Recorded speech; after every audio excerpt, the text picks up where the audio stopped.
i-welcome natin sa pambansang almusal si Sir Jeremy Yuan. Si Sir Jeremy Salvans, ang owner ng Yuan's Wings. Good morning, sir. Good morning. Good morning sa lahat. Sir Jeremy, paano po ba kayo nag-start o paano kayo nag-isip na mag-put up ng ganitong klase ng negosyo? Bale sa type ng work namin, Oo, alam ko. pinapadala kami sa ibang bansa ng company namin. So, nahilig kami mag-try ng mga iba-ibang restaurants. So, while trying those restaurants, nahilig kami mainly sa chicken wings. Then, sa US naman, mainly yung mga potluck nila is yan, may pizza, may marami chicken wings lagi, diba? So, yan yung may inuwi. So, nung bumalik kami ng Pilipinas, may mga parang naghanap kami noon. Pero medyo may kamahalan yung chicken wings sa Philippines. So, naisip ko na parang this is an opportunity to find a signature sauce for us na pwedeng ma-order in more affordable, di ba? So, nung one time na nakabalik ulit ako sa assignment ko, nag-try na kami mag-mix ng mga iba-ibang ingredients to find kumbaga ito, it's the perfect blend of sweetness, spiciness, and tanginess. Kumbaga, once na kumbaga natikman mo, parang may explosion of flavors. Somehow. So yun. And then, we started with our small group na may party kami, may sabihin natin, may inuman. Dinala ko siya. So, nagustuhan nila. They provide me feedback naman on anong lasa. So, mainly, I get good feedback on it. So, Sir Jerry, makakat lang kita, sabi mo sa IT manager, paano ka nagkahilig sa ganitong sa pagkain, sa pagninegosyo ng pagkain? Bale, siguro nung bata-bata pa, nahilig na talaga ako sa kusina sa bahay namin.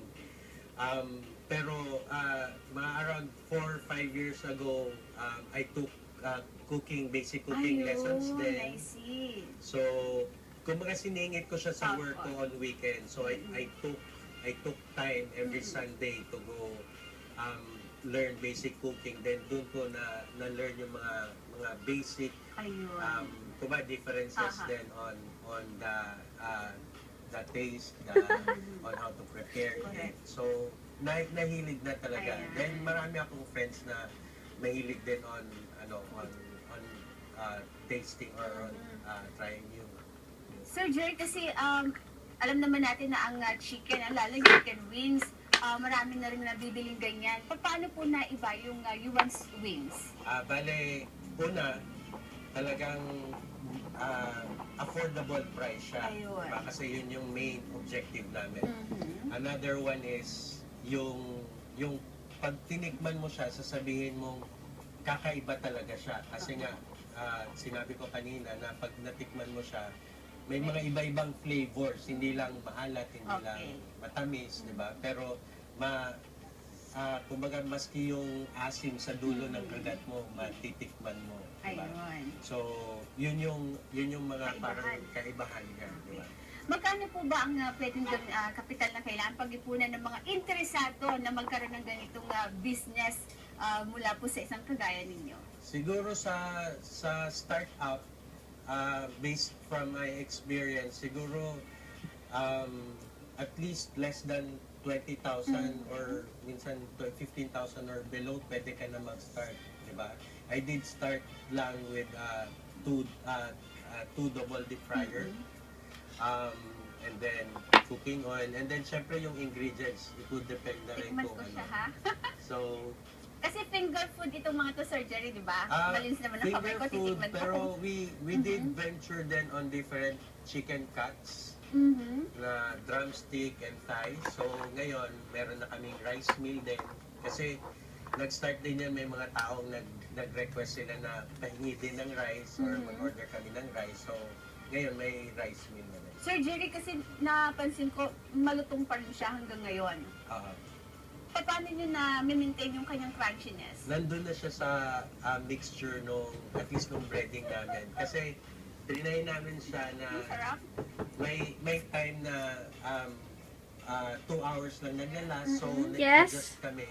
Depends sa feedback. Diba? Wait, Kasi may ma. umorder I'm sa taking a amin video.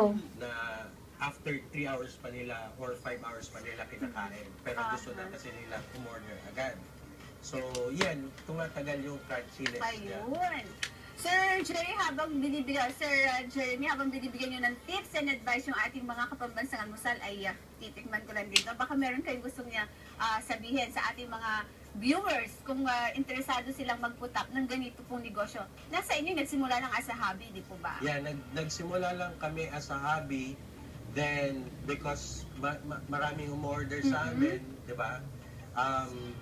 Parang nakita namin yung opportunity na yon. So actually, recently, we did join the third Rockwell Ultimate Taste Test. So on that event,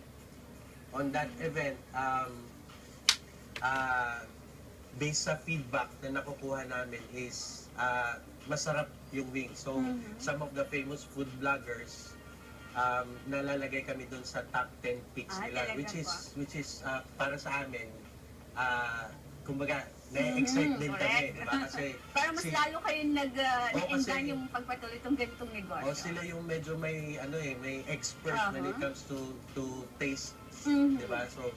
So doon lang natutuwa na kami noon. Ayan. So, Sir Jeremy, thank you so much po ha. Pero yung mga interesado pong bumili o kaya nais malaman yung sikreto ng inyong chicken wings, pwede po ba ninyong ibigay yung inyong contact? Saan nila kayo pwedeng kontakin? ayan, pwede nyo kaming kontakin sa Oh my God, there goes my number. 889-4087 or Okay, my number is just flashed to national TV. Pero pwede nyo rin kaming hanapin sa Ayan. Facebook. It's Yuan's Week sa Facebook, lalabas kami. Maski sa Google, lalabas kami. And we actually just partner with To Anyone, so you can also order on their quickdelivery.ph website. Ayan, thank you so much, Sir Jeremy Thank you po. Salvan, ang may-ari po ng Yuan's Wings. At syempre, ang ganito pong mga fried chicken, laling chicken wings, paborito yung inihahanda sa mga birthday. At speaking of birthday, happy birthday kay Lola Beth Alcobilla. Ayan, at syempre kay Ate Nets Zambrano Aba dyan sa bahagi ng Bohol on today, October 25. Magbabalik pa po ang inyong paboritong morning show, Pambansang Almusal!